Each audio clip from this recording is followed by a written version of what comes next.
você é daquele tipo de pessoa que, ao ser chamado, convocado, intimado para fazer alguma coisa, de começo, de início, você dá desculpas? Esse é um problema que aflige e atinge a todos nós. Na hora do confronto, na hora da convocação, na hora da necessidade, a gente tenta evadir-se, a gente busca um subterfúgio, uma desculpa.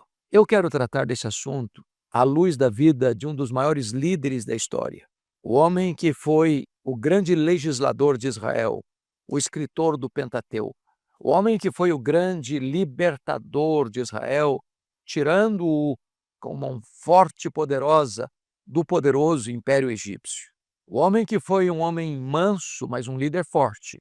Um homem que foi intercessor da sua nação, que liderou a sua nação 40 anos por um deserto inóspito e viu os grandes prodígios de Deus. Mas esse homem começa a sua jornada de missão libertadora com muitas desculpas. Moisés viveu 120 anos. Poderíamos sintetizar a sua vida em 3 grandes períodos, de 40 anos cada período. Os primeiros 40 anos, ele viveu no palácio, como filho da filha de Faraó, um príncipe, com todas as regalias, com todos os privilégios da corte, tendo a oportunidade de se formar, de estudar, de se aperfeiçoar em todas as ciências do Egito, matemática, arquitetura, medicina. Ele tornou-se um enciclopedista, um homem de cultura invulgar, um homem de mente arejada, de personalidade prismática, de posturas firmes. Esse foi o primeiro período da vida dele. Aos 40 anos, tendo ciência da sua identidade como hebreu, ele percebe que o seu povo está sendo escravizado, torturado pelos egípcios.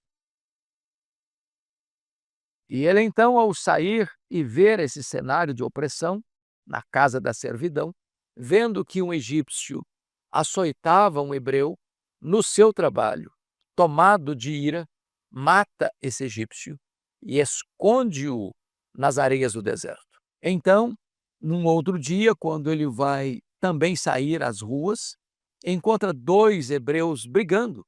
E ele disse ao que massacrava o seu irmão: "Por que você faz isso?" E o hebreu respondeu: "Mas quem constituiu você juiz entre nós? Você vai querer me matar como se matou o egípcio e escondeu na areia?" Então Moisés percebe que o seu crime havia sido descoberto, e essa informação é passada ao faraó. E faraó tenta matar Moisés, porque Moisés estava se insurgindo contra a sua autoridade. E Moisés então passa o segundo período dele numa fuga pelo deserto, chegando a Midian, ali encontrando as filhas de Reuel, também chamada de Jetro.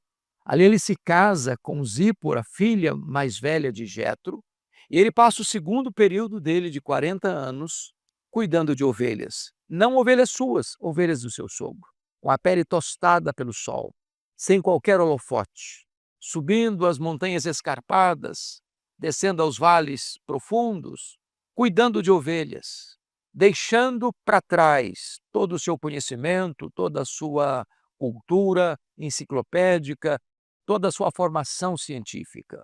Porém, aos 80 anos, quando, quem sabe, já pensava que não tinha mais futuro para ele, só tinha passado, ele tem uma visão no Monte Horebe, de uma sarça que ardia e não se consumia.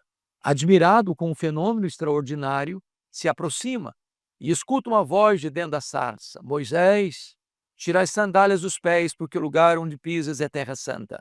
E disse mais o Senhor: "Eu ouvi o clamor do meu povo, eu ouvi a sua aflição, e eu desci para libertá-lo. Vem, porque eu te enviarei a Faraó, e libertarás o meu povo da amarga escravidão no Egito." Era uma missão tão grande, tão desafiadora, que Moisés se sente desqualificado, incapaz, incompetente para realizar aquela tão grande missão. Então, ele começa a desfilar desculpas e mais desculpas para evadir-se daquela vocação, daquele chamado, daquela responsabilidade. E eu quero enumerar aqui quais foram as principais desculpas de Moisés para não atender ao chamado divino. A primeira desculpa está no capítulo 3, versículo 11 de Êxodo, e eu passo a ler para você. Então disse Moisés a Deus: Quem sou eu para ir a Faraó e tirar do Egito os filhos de Israel? Aqui é complexo de inferioridade. Aqui é um sentimento de inadequação. Aqui é a compreensão de que ele agora não passa de um pastor de ovelhas de uma região inóspita, desértica, quando o Egito é o maior império do mundo, quando o Faraó é a maior autoridade política do planeta, quando existe ali na terra das pirâmides milenares força e poder. Como ele poderia cumprir essa missão? Se sente desqualificado. Quem sou eu? Eu não sou a pessoa certa. Eu não tenho as qualificações certas. Eu não tenho as credenciais certas. Eu não tenho o poder necessário. E ele então apresenta para Deus a primeira desculpa. Essa desculpa tantas vezes é repetida por você e por mim. Quantas vezes também, chamados por Deus para uma missão, nós tentamos nos esconder, tentamos dar marcha ré, tentamos afirmar para Deus que ele errou na chamada, na vocação, porque nós não temos condições de fazer isso. Esse trabalho é muito superior às nossas forças. Sentimos-nos pequenos demais, despreparados demais, desqualificados demais. Sentimos-nos ameaçados pelas nossas próprias fraquezas, pelo nosso complexo de inferioridade, pela nossa autoestima achatada. Essa foi a primeira desculpa de Moisés. Mas há uma segunda desculpa que ele deu. Está no capítulo 4, versículo 1, quando ele diz: Respondeu Moisés: Mas eis que não crerão, nem acudirão à minha voz, pois dirão: O Senhor não te apareceu. Veja você que ele vai chegar no Egito e vai dizer para o povo: Olha, Deus me apareceu numa sarça ardente e me comissionou vir aqui para tirar o povo hebreu da terra da servidão, dessa fornalha de ferro, dessa terra de opressão. As pessoas, diz Moisés, não vão acreditar na minha história. O Senhor não apareceu para elas. O Senhor não se revelou lá no Egito de uma maneira extraordinária, miraculosa. A experiência que eu tive da sarça foi uma experiência solitária, uma experiência lá do deserto. As pessoas não vão acreditar que eu recebi esse chamado. Elas não crerão.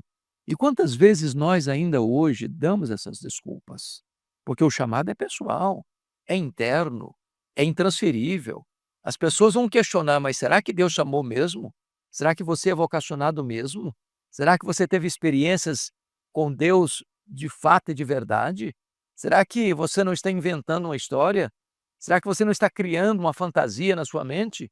Será que essa desculpa que você está dando, essa afirmação que você está fazendo, não é apenas para projetar a sua imagem? Então Moisés afirma para Deus: olha, Deus, eles não vão acreditar. Eles não vão acreditar que o Senhor apareceu para mim, que o Senhor me comissionou, que o Senhor me deu uma missão a cumprir. E ele então tenta evadir-se dessa responsabilidade com essa desculpa. Mas há uma terceira desculpa que Moisés apresenta. Está no capítulo 4, versículo 10. Está escrito assim: Então disse Moisés ao Senhor: Ah, Senhor, eu nunca fui eloquente, nem outrora, nem depois que falaste ao teu servo, pois sou pesado de boca e pesado de língua. Agora ele apresenta para Deus uma desqualificação de talento. Ele diz: olha, é preciso ter boa oratória, é preciso ter eloquência, é preciso falar bem, é preciso ter um discurso convincente. Como é que eu vou chegar lá e falar para o meu povo que Deus me enviou a eles e falar para o faraó deixar o povo dele sair, se nem falar direito eu sei? Eu nunca fui um cara eloquente, eu nunca tive uma boa oratória, eu não tenho essa habilidade, eu não tenho essa capacidade, eu não tenho talento para isso. A resposta de Deus para ele foi esta: quem fez a boca do homem? Ou quem fez o mudo ou o surdo, ou o que vê ou o cego? Não sou eu, o Senhor? Vai, pois, agora, e eu serei com a tua boca e te ensinarei o que hás de falar. Então preste atenção. Se Deus está nos dando uma missão, Ele nos capacitará para cumprir essa missão. Deus nunca lança um desafio a nós sem nos capacitar para cumprir esse desafio. Quando Ele manda, é porque Ele habilita e capacita. Essa desculpa não valia para Deus. Quando Moisés disse, eu não sei falar bem, ele falou, mas eu que fiz a boca, eu que faço o eloquente e o mudo, eu que capacito e eu vou botar as minhas palavras na sua boca. E então vem a quarta desculpa de Moisés, no capítulo 4, verso 13. Está escrito, ele, porém, respondeu, Senhor, envia aquele que hás de enviar menos a mim.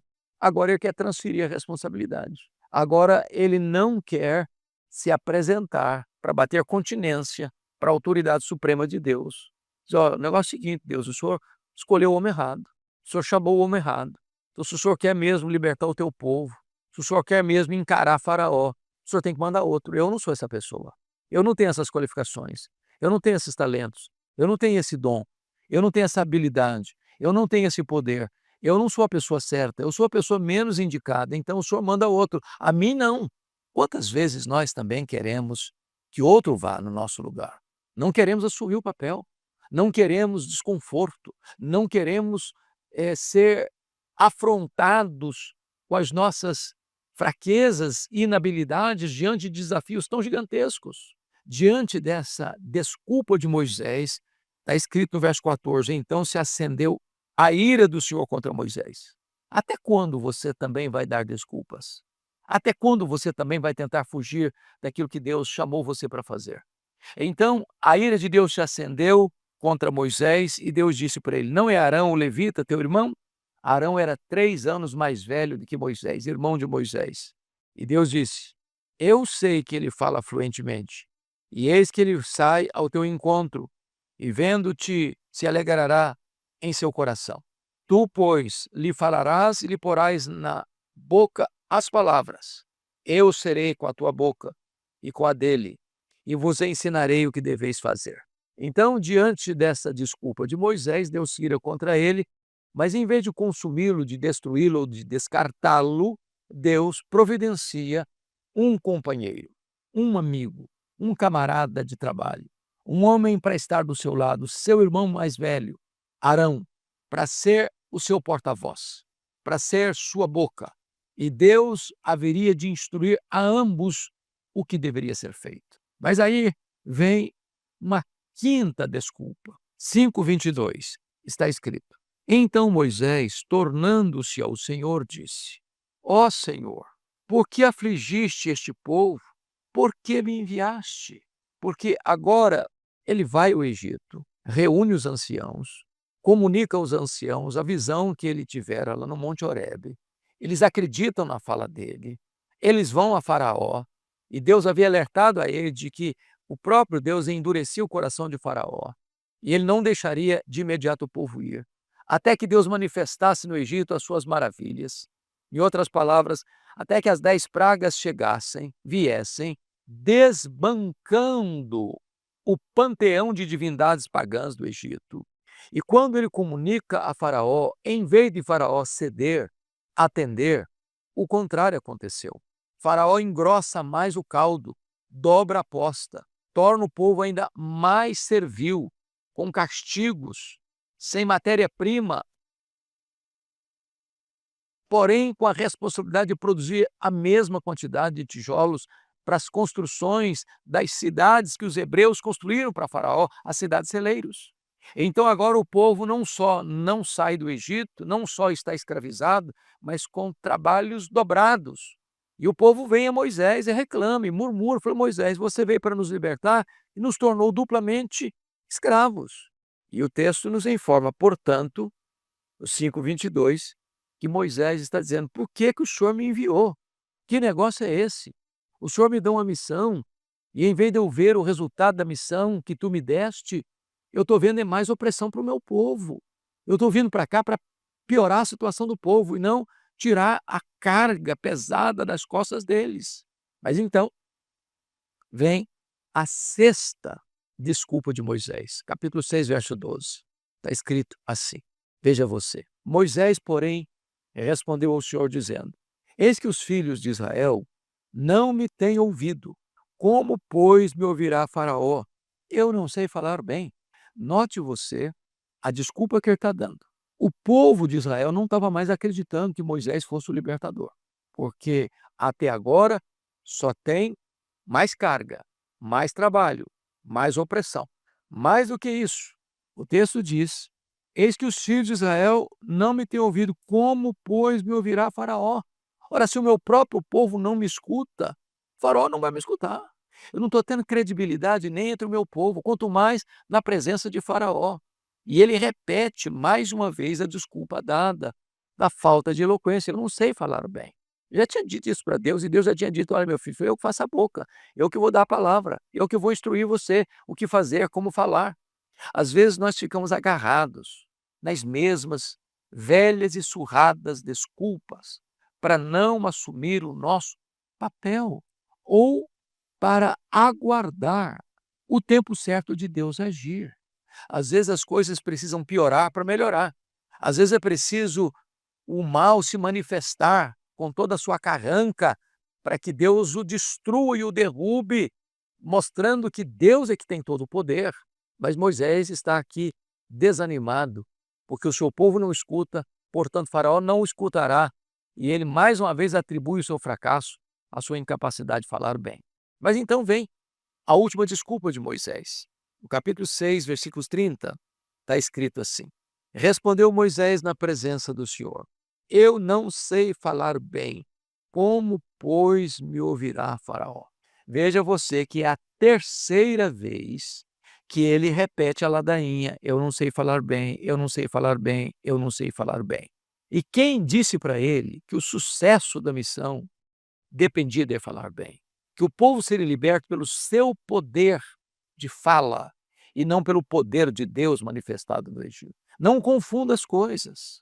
Deus pode usar os nossos talentos, mas não são os nossos talentos que faz a coisa acontecer. É a mão de Deus, é o poder de Deus. Portanto, Moisés está aqui como um disco rodando, que garra, rodando e falando a mesma coisa. Eu não sei falar bem, você já disse isso, Moisés. Eu não sei falar bem, você está repetindo de novo, Moisés. Terceira vez, Moisés. Terceira vez. E ele acha que pelo fato de ele não falar bem, é que Faraó não está ouvindo. Se ele fosse eloquente, Faraó o ouviria. Equívoco, engano, diagnóstico errado. O fato de Faraó não estar ouvindo tem a ver com um propósito maior de Deus. Porque se Faraó tivesse deixado o povo hebreu sair de imediato, poder-se-ia falar mais tarde que os deuses do Egito fizeram concessão ao Deus de Israel. Mas era preciso que Deus desbancasse esses deuses pagãos para que o mundo todo soubesse que só um Deus vive verdadeiro, o Deus autoexistente, Criador do universo, o Deus infinito, imenso, eterno, imutável, onipotente, onipresente, onisciente, transcendente, soberano. Então, no tempo oportuno de Deus, depois que todas as divindades foram desmoronadas, desacreditadas no Egito, aí Deus tirou o seu povo, para que toda a glória desse êxodo, dessa libertação, não fosse de Moisés, nem de Arão, nem do povo hebreu, mas toda a glória fosse dada ao Deus vivo e verdadeiro, que ouviu a oração do povo, que viu a aflição do povo e que desceu para libertar o povo. Minha palavra para você agora é esta: você tem dado desculpas para Deus? Você tem buscado de todas as formas e meios evadir-se da missão que Deus lhe dá? Pare de dar desculpas. Apresente-se a Deus com todas as suas limitações, com todas as suas fraquezas. Deus colocou uma única arma na mão de Moisés para ir libertar o povo hebreu: um cajado, um cajado. Se Deus agir, um cajado é uma arma irresistível. Deus pode usar aquilo que é fraco para fazer grandes coisas. Ele pode usar a funda de Davi, ele pode usar o cajado de Moisés, ele pode usar os 5 pães e 2 peixinhos para alimentar uma multidão. Ele pode usar você, ele pode usar a mim. Não é quem somos, é quem Deus é. Não se trata dos nossos talentos e dons, trata-se do poder de Deus. Então não dê mais desculpas, coloque-se nas mãos de Deus e veja a grande intervenção de Deus na sua vida, por sua vida e através da sua vida. Deus abençoe muito o seu coração. Se esta mensagem foi útil, oportuna para você, eu peço a gentileza de você compartilhá-la com outras pessoas. Se você ainda não está inscrito neste canal, inscreva-se. Acione aí o sininho para que você possa ser notificado das próximas mensagens. Deus abençoe sua vida, Deus abençoe seu coração. A Bíblia mostra que, desde Moisés até Jonas, o ser humano sempre arruma um jeito de justificar sua fuga. Mas essas desculpas são, no fundo, uma falta de confiança em Deus. A verdade é que o mesmo Deus que nos chama para uma missão é o que nos dá a força e a capacidade para cumpri-la. Como diz a palavra, o poder de Deus aparece justamente quando estamos mais fracos. O que realmente nos impede não é a nossa falta de talento, mas a nossa preguiça ou o nosso medo de largar o que é cômodo para abraçar o propósito dele. Temos que parar de nos limitar e começar a agir com fé, lembrando que a obra é de Deus. E se Ele começou, Ele vai terminar. Sinta-se à vontade para debater respeitosamente sobre este tema na seção de comentários. Não se esqueça de deixar um gostei e se inscrever no canal para receber os próximos vídeos. Um abraço a todos e fiquem